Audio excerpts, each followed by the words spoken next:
Yes, guys, welcome back. Episode 2. Sorry for the wait, but you know how it is, man. Sometimes you get lost at sea and all of that. But we're back.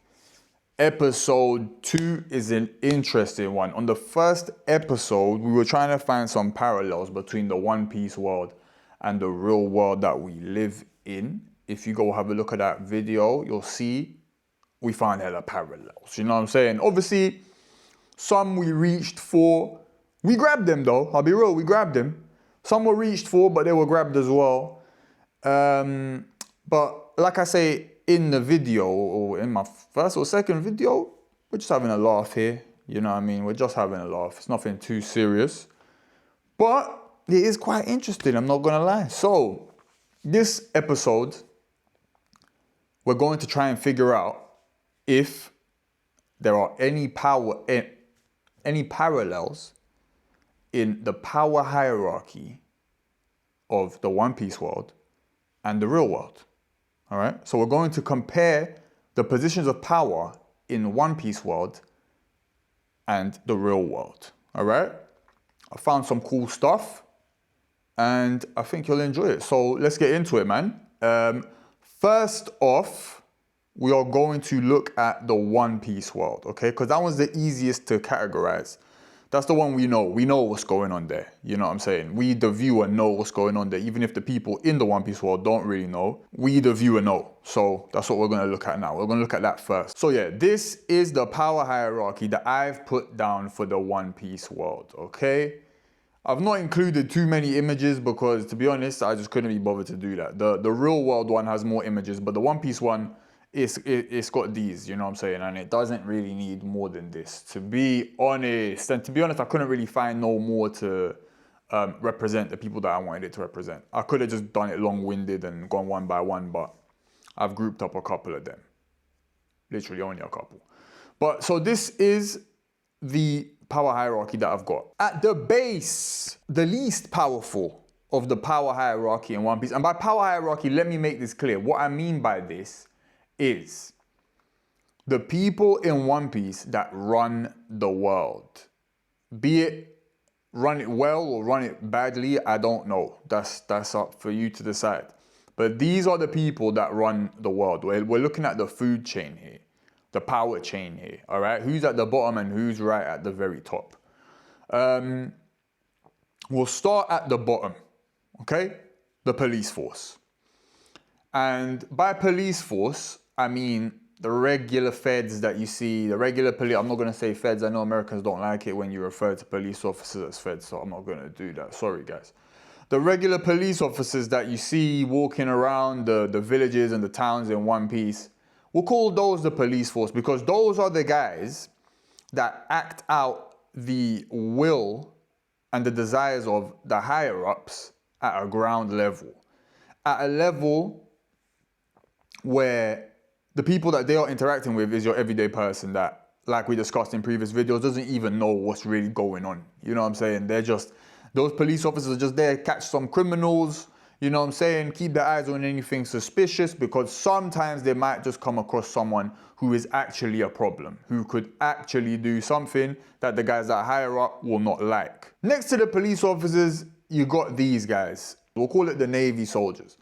They're also guys that really sometimes they're occupying some lands and that some territories and they kind of just do the same thing that the police do. Again, they just get told what to do. They also have no idea, let's make it clear, these police officers and the Navy, they have no idea that they are agents of something as crazy as it is. Like all the way at the top, as you see, we got Emu here at the top. These guys don't even know what the hell Emu is. You know what I mean? They have no idea what the hell's going on over there. So those guys are at the bottom of the power list, okay? They're at the bottom of the power hierarchy. The police officers, the Navy soldiers, those guys. The first guys to respond when there's like any sort of little problem. And then they report to the higher-ups. In second place, see, this one here I wasn't too sure about, but they're not called warlords anymore. They're actually getting caught now. We could have them as pacifistas. These could be pacifistas. You know what I'm saying? So you know what? I'm actually going to throw in a pacifista in there right now. Okay, I've slapped them in now. Now we got the pacifistas here and we got the image of Kuma the pacifista. Sorry, it cut his head off. It doesn't matter. So I've got the former warlords there because they actually kind of represent this level of the power hierarchy better than the pacifistas. So the warlords are basically, like we know, they're some pirates that were so strong that the admirals said, you know what, we might as well work with them than work against them. So we'll give them immunity as long as they do some things for us. And I think that's a very good way to maintain control, right? That is a very good way to maintain control. So we got guys like Doflamingo. We had Boa, who actually is one of the models of the pacifistas. Law was a warlord, wasn't Law a warlord? He was, wasn't he? Moria was a warlord. Yeah, these pirates that have very strong powers or have some sort of leverage, they give these guys immunity and let them do whatever they want. As long as when the Marines give them a call and they say, yo, we need you to come and handle these guys, they do. So that's what these guys do. They are criminals themselves, but because they're so powerful, they control the guys who are below them and make sure that the criminals below them are kept in check, and also receive orders from higher ups, which are the admirals, okay? Next, we have royalty. And in fact, the warlords, I guess the warlords would probably be above royalty, wouldn't they? Because royalty can't give warlords they can't give them no orders. Warlords don't have to follow what royalty does, but at the same time, royalty doesn't really have to follow what warlords do. I mean, Germa 66 don't have to follow what a warlord tells him. King Riku don't have to follow what a warlord tells him. He kind of just better. But I guess maybe if a warlord or a pacifista in this case, because they've now replaced the warlords, if a pacifista gets told to do something, a royalty better listen to a pacifista. And if he don't, then he will feel the might of the pacifista, the warlord, or the warlord, the ex-warlord. And if need be, the admirals. So I think we can actually put these guys above royalty. So royalty will be the second tier of power. Warlords and pacifistas will be the third tier of power. We'll have royalty in second place, all right? I'll explain what royalty are. Royalty is just guys who... I put royalty just to categorize them all together, but really it's just guys who are just very rich. People who are very rich and have influence amongst regular civilians. These guys don't really have much influence when it comes to pirates. They usually don't have the power to control pirates. I don't have images of, okay, sorry, I updated it. So now, this is what royalty looks like, and just rich people really. But in One Piece, it's more royalty. Compared to like in the real world, we don't have much royalty now. Billionaires really are the oligarchs, and in One Piece, it's way more monarchy, royal blood centered, more than just who has money. So yeah, you even got Wapol, this idiot, but he's king of Drumland, you know what I'm saying? I'm pretty sure it's Drumland. He's the king there, you know what I'm saying? Dalton's there, Neptune's there, Riku's there, and yeah, Germa 66 are there. Now, these are guys who would get invited to the reverie in Marie-Joie. They're guys that will get invited.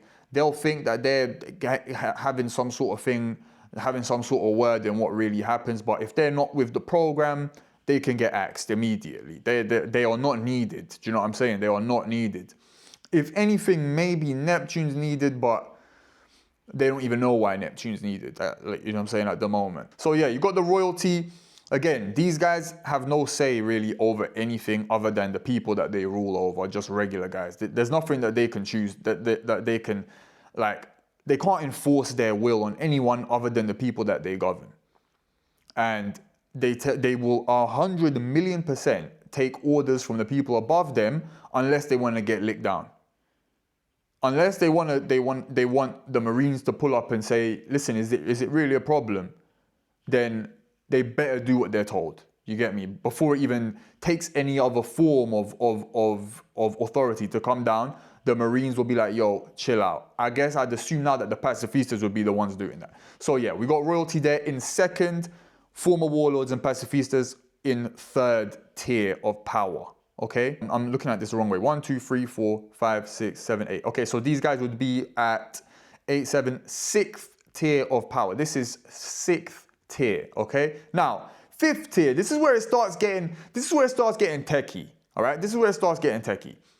5th tier of power, we've got the admirals. All right, and the Navy and the world government. I put world government here because I feel like world government is just a name. They kind of deal with on the ground stuff. They're not like, you're not going to call the world government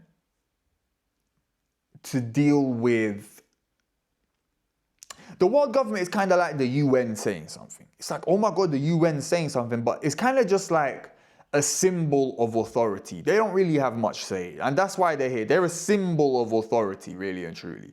Like, the Marines are the embodiment of what the world government is, really and truly. The world government is just a higher level of police officers. Do you know what I'm saying? They're the highest level of police officers. They're the police officers that can arrest whoever they want to arrest. Do you know what I'm saying? They're like the FBI. They're like the CIA. They're like the MI5, MI6. If they think that there's a royal that's kind of overstepping his boundaries, if there's a warlord or a pacifista that's kind of doing what he shouldn't be doing, then these guys will come in and do something. But again, these guys have people above them who will give them orders, and there's nothing that they can do about it. All right, so yeah, we got guys like Akainu, we're talking about Garp, we're talking about Sengoku, we're talking about those kind of people, you know what I'm saying? And they're here, and they're definitely not for good, do you know what I'm saying? If they were for good, then swords wouldn't have to get formed. You know what I mean? So yeah, in 5th tier, we've got the admirals. Now, 4th tier, this might be a bit confusing. We got Big News Morgans, all right? Remember, to have a power over a whole entire planet, you have to have someone who deals with the mass population, but also have power over the higher ups, yeah? And because a lot of the higher ups, they're not, anyone above Big News Morgans, even the admirals, they're not going to deal with the mass population. The admirals only really get involved when it's a serious pirate. Do you know what I'm saying? It's only when it's a serious pirate. Usually in face-to-face engagements with mass population, we leave it for the police force and the Navy soldiers. But the media, although it's not a face-to-face engagement, they are the ones that have the most influence over the mass population. And that is a huge tool. That is a huge tool for the whole system. They need the media, because if the media get told to run a story on admirals, they're going to run a story on admirals, and there's nothing that admirals can do about it, because the media, excuse me, sorry, I shouldn't eat before doing these videos, but I did. The media, at the end of the day, even though they are freedom really to report whatever they want to report, if they get leaned on, yeah, if they get leaned on by the right people, they're going to do what those people want them to do. They can even really kind of get leaned on by the Marines, but the Marines would be going against protocol. The Marines would be going against their higher ups if they were in the media room saying, we need you to do this. Because the media, they run their own stories, and if there's a narrative that needs to be pushed, the higher ups will tell them what needs to be said. Do you understand me? Sometimes the admirals might relay that message to the media, but the reason I put media ahead of admirals is because the media can destroy the admirals cannot destroy the media. If the media want to run a story that will wipe out the credibility of Akainu or Sengoku, that the media can do that. So I put the media above them on the power hierarchy, even though they don't really have much force. They don't really have much physical strength. They don't really have firepower. They can't kill you. They can't do anything like that. But they can destroy the perception of you amongst the global masses. And the global masses is the subject here. It's what the power is for. Because if the global masses didn't exist, there wouldn't need to be a power system like this. The global masses exist because the global masses exist and the power system wants to control them. And the media is a big part of that. So let's go up now. CP0 and the Knights of God. Bro, I don't even know who the Knights of God are. I'm on anime. I'm not even on the manga. And now the next episode I'm going to watch is going to be probably in March or something. So I'm not even going to know anything about these guys for another 3 months. And I really stay off social. So I stay off anime socials anyway.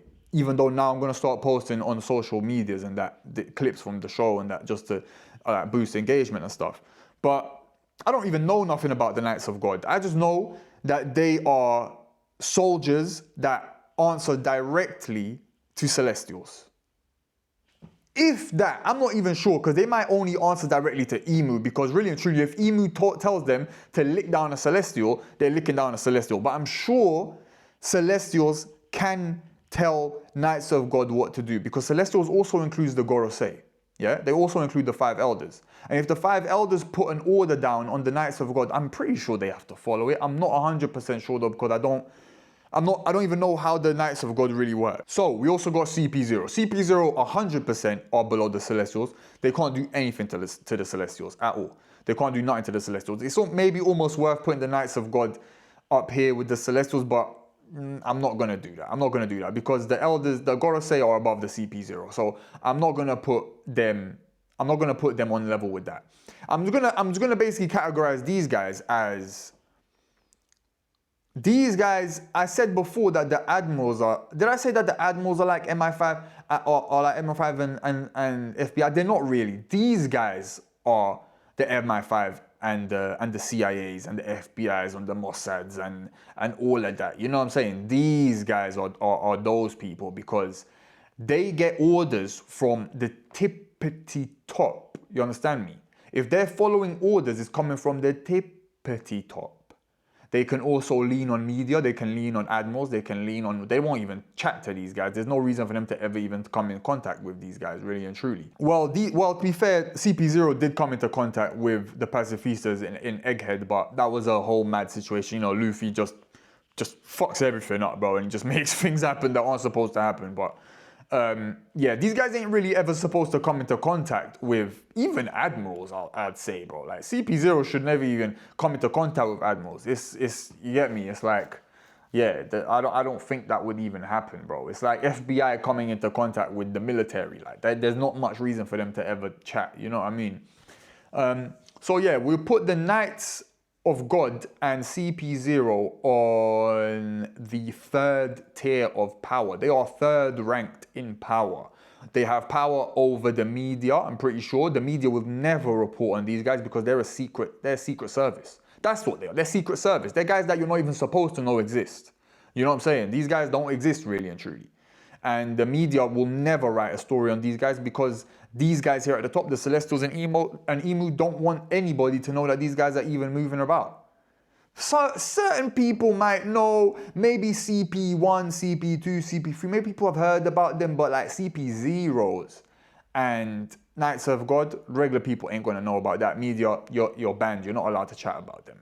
So they're in 3rd rank. Now, here's where we get close to the top. We're getting close to the cherry on top. Celestials. We have got the Celestial Dragons, all right? The Celestial Dragons now, I don't even know if... I think the reason I put Celestials on par with the Gorosei is because the Celestials are like the guys who are protected. You know what I mean? They are protected. I would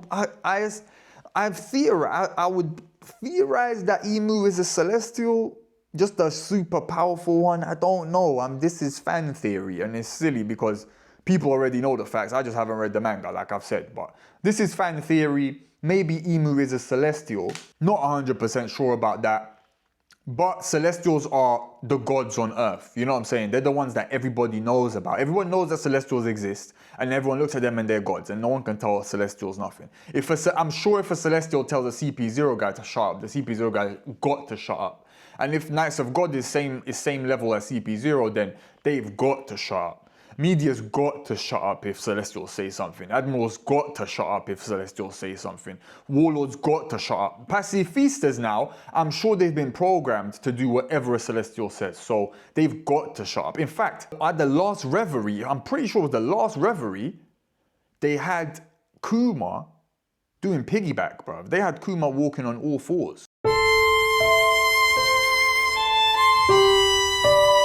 You know what I'm saying? So, and I'm sure Kuma was not full pacifista, because I don't think he's even full pacifista yet. But I'm sure he was pacifista at that point. Yeah, so Celestials have that authority over everybody that we see below us.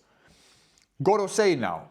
I put them same level as Celestials because although Gorosei are big bad boys, and if they wanted to, they could kill the Celestials. They'll just never do that because Celestials are a big part of this whole thing. You need to have a visible presence that is seen as better than you for a power system that controls billions of people to work.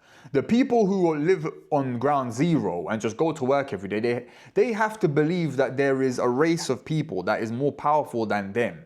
That they don't really have to be scared of them because they never really come into contact with them. When they see them, sometimes it's like a big thing. It's like when you see the Queen on the street. It's like, oh my God, the Queen. And lots of people come out and they look at the Queen and they're like, oh, the Queen, hey, it's the Queen. Or when you see a Pope or something, or when you see like some high-ranking religious figure, everyone's like, oh my God, he's here. We can't believe it. It's amazing. It's amazing. So the Gorosei really are just protecting that. You know what I'm saying? They're protecting that image, that illusion that these people are special people and you must like bow your head when they come through. That is like such an important aspect of controlling a population. So the Celestials are super important, and because of that, they're granted the kind of power that allows them to control all of the people that are below them. So, excuse me.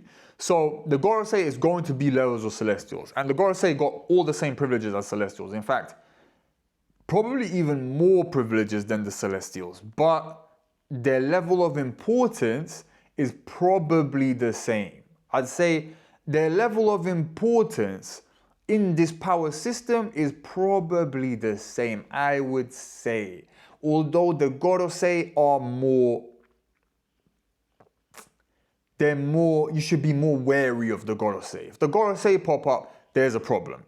If the Celestials pop up, don't cause a problem. It's kind of like that. Now, here we get to the tip of the iceberg. Imu, who I don't know much about Imu at all, bro. All I know is that Imu is the biggest bad man when it comes to the bad guys. Imu's the biggest G. Don't chat to Imu. The only time you've even seen Imu have any sort of reaction is when Joy Boy popped the Haki knot. That's the only time I've seen Imu even bro, the scream that Imu let out, I ain't heard the noise like that.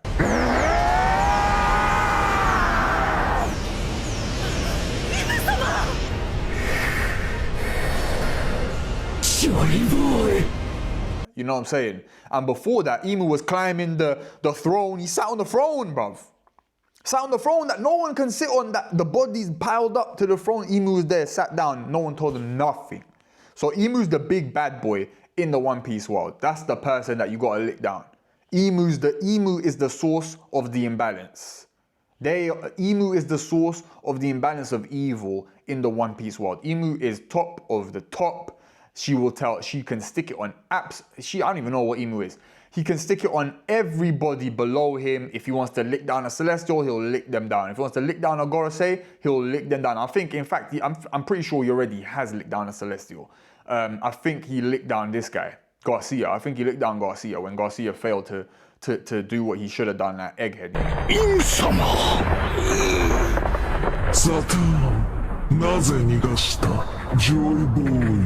He licked down Garcia and they got a new guy in.